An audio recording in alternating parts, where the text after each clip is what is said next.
Hey everyone. Today we're diving into a mysterious bullet and a magical journey to break a curse. Don't blink. One morning, the fog hadn't lifted yet as Ashitaka set off on another long journey, feeling like he was in a marathon.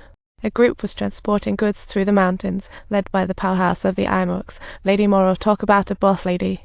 Suddenly, two white wolves dashed about, as if racing who would win. One had a girl in a mask on its back. When Lady Moro spotted it, she immediately pulled the classic look out.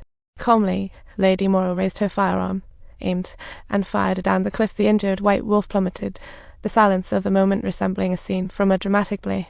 Passing Eti City, Ashitaka found some injured villagers and, as luck would have it, spotted that mysterious girl again.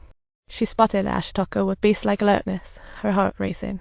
Without a word, she shot him a fierce look and rode off, leaving Ashitaka's heart in a wild flutter. Before he could say anything, a scream from behind interrupted him. It was the injured villager spotting the white ghost.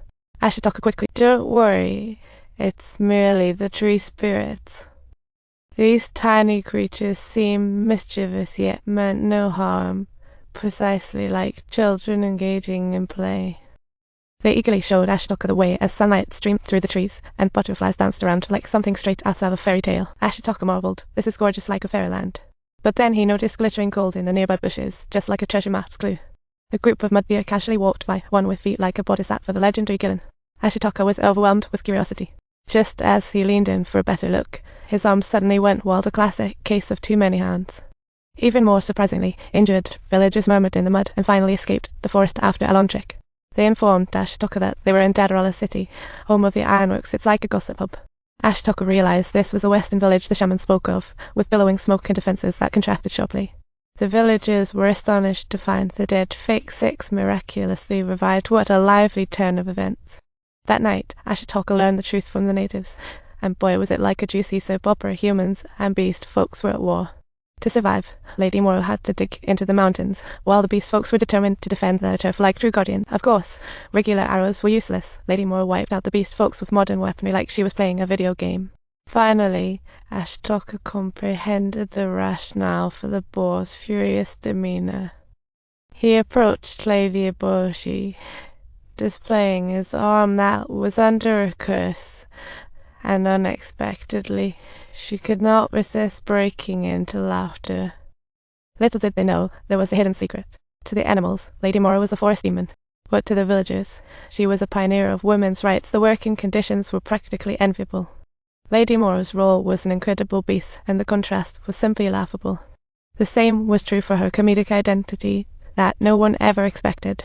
It made everyone think about Lady Moro's identity. What an astonishing beast. Indeed, her identity was jaw-dropping and worth investigating. People were left forever curious about what secrets lay hidden. Her identity was hard to believe. The tension between humans and beast folk was indeed beyond imagination. However, the girl's curse wasn't lifted. Lady Moro firmly believed humans were nature's masters, too absolute for me. Coexisting harmoniously with animals seemed like a big challenge. Progress always comes at a cost. Ashitaka first learned of the white wolf girl San, abandoned as a child, with heart-wrenching struggles. People called her the Ghost Princess, and San's hatred for humans reached soap opera levels, especially her deep-seated animosity for Lady Moro. Under the cover of night, she stealthily infiltrated the village with one goal in mind. Her personal revenge plan had begun. But going solo against the entire Ironworks was like a superhero facing a team battle.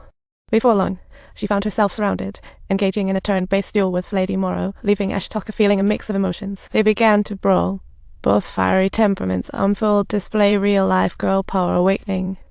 "I don't want you to die. We can escape together," Ashitaka shouted, making for a heartwarming scene. Ashitaka decisively put an end to the fighting, while the villagers raised their guns, attempting to challenge him. Despite all odds, he took the Ghost Princess with him, leaving San with no choice. But Ashitaka didn't stop. His heroic aura intimidated everyone around.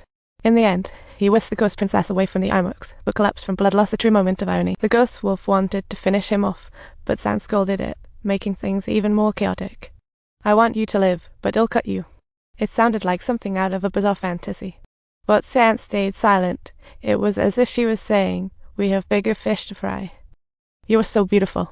Those words left San flustered, completely unexpected. She had never heard such a heartfelt compliment before, and feelings for Ashitaka bloomed unexpectedly.